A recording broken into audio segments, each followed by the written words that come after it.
বেঙ্গালুরুতে গিয়েও প্রধানমন্ত্রীর গলায় পশ্চিমবঙ্গ জয়ের কথা। 10 বছর আগে বাংলায় বিজেপির কেবলমাত্র 3 জন বিধায়ক ছিলেন, আর এবার সেখানে 200-রও বেশি বিধায়ক নিয়ে সরকার গড়েছে বিজেপি, বললেন প্রধানমন্ত্রী।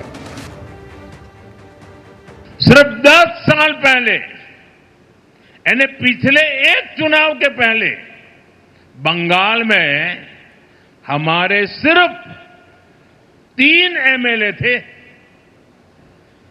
यानी एक चुनाव के पहले 10 साल पहले जो चुनाव हुआ था सिर्फ 3 एमएलए।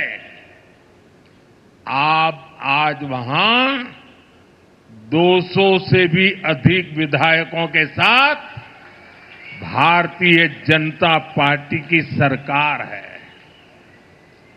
अभी केरलम में भी हम 1 से 3 एमएलए तक पहुंच गए हैं, और जब 3 पहुंच जाते हैं ना तो वो दिन दूर नहीं जब केरलम में भी बीजेपी एनडीए की संख्या 3 से बढ़कर बहुमत के आंकड़े को पार कर जाएगी। মুখ্যমন্ত্রী হিসেবে গতকাল শপথ নিয়েছেন শুভেন্দু অধিকারী। তারপর দিনভর কর্মব্যস্ততা। কাল রাতেই কাঁথি শান্তিকুঞ্জের বাড়িতে ফেরেন মুখ্যমন্ত্রী, আর সকাল থেকেই শান্তিকুঞ্জের বাড়ির সামনে শুভেন্দু অধিকারীকে অভ্যর্থনা জানানো তোড়জোড়। কর্মী সমর্থক থেকে শুরু করে স্থানীয়রা ভিড় জমিয়েছেন শান্তিকুঞ্জের বাইরে।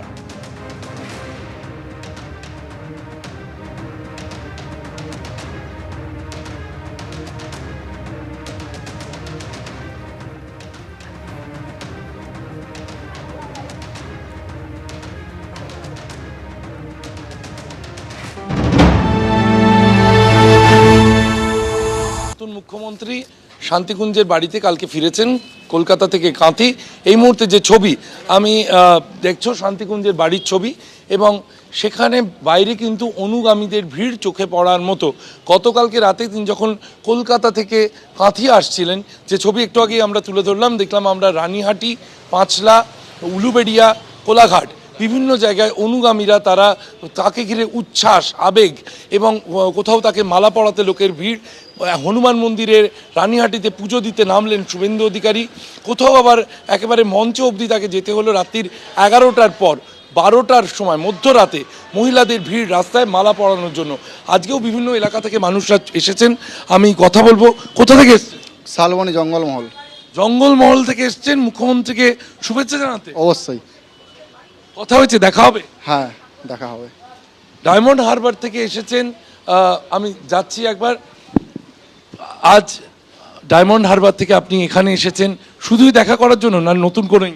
না, কোনো বিষয়বস্তু নয়, শুধুমাত্র দেখা করার জন্য এসেছি, শুভেচ্ছা বিনিময় করতে এসেছি। কারণ উনি অনেক পরিশ্রম করেছেন, এখন সেইভাবে আলোচনা করার মতো সময় নয়। কারণ নতুন মুখ্যমন্ত্রীর দায়িত্ব নিয়েছেন, প্রচুর চাপ। বাংলাকে ভারতবর্ষের শ্রেষ্ঠত্বের আসন দখল করার লক্ষ্যে উনি কাজ করবেন, এই আস্থা, অগাধ বিশ্বাস, ভরসা আমাদের আছে। তাই এখন কোনো আলোচনা নয়, শুধুমাত্র দেখা করা। কথা বলছিলাম প্রাক্তন বিধায়ক দীপক হালদারের সঙ্গে, এবং বাইরের ছবিটা একবার শ্যামল জানাকে দেখাতে বলবো। এই যে রাস্তা, যেখানে শান্তিকুঞ্জের যে বাড়ি, অর্থাৎ মুখ্যমন্ত্রীর বাড়ি যে গলিতে, সেই গলির মুখেও কিন্তু অসংখ্য অনুগামী তারা দাঁড়িয়ে রয়েছেন। নিরাপত্তার কারণে এই গলিতে ঢুকতে দেওয়ার সময় কিন্তু ভিড় করা বারণ। আমি সরাসরি চলে যাব সেই মানুষদের কাছে যারা দীর্ঘক্ষণ জড়ো হয়ে রয়েছেন সেখানে। কোথা থেকে এসছেন আপনারা? নন্দকুমার ব্লক থেকে।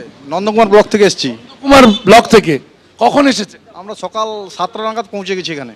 7টা নাগাদ। কথা হয়েছে কারোর সঙ্গে? দেখা হবে মুখ্যমন্ত্রী? কিছু কথা হয়নি, কিন্তু আমরা নতুন মুখ্যমন্ত্রী শুভেন্দুবাবুকে শুভেচ্ছা এবং প্রণাম জানাবো বলে এসেছি।